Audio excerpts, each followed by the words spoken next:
Hello Ashika, ഞാൻ തന്നോടൊരു കാര്യം പറയാൻ വിട്ടു. അറിഞ്ഞോ? പുറത്താരും അറിയില്ല. You can trust me. ശരി സാറേ, എല്ലാം സെറ്റാക്കാം. മിനിഞ്ഞാന്ന് രാത്രിയല്ലേ ഫോൺ സ്വിച്ച് ഓഫ് ആയെന്ന് പറഞ്ഞേ? അയ്യോ ഇല്ല മാഡം, നമ്മുടെ ഫാമിലിക്ക് വേണ്ടി ഒന്നും ചെയ്യാൻ കഴിഞ്ഞിട്ടില്ല.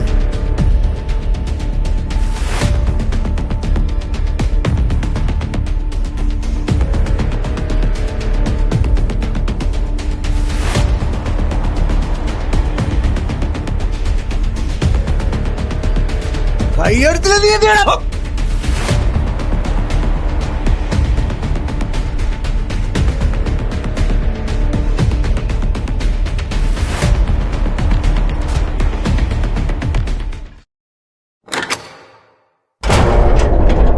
നിന്റെ വീട്ടിൽ കയറിയാൻ പണിയടാ.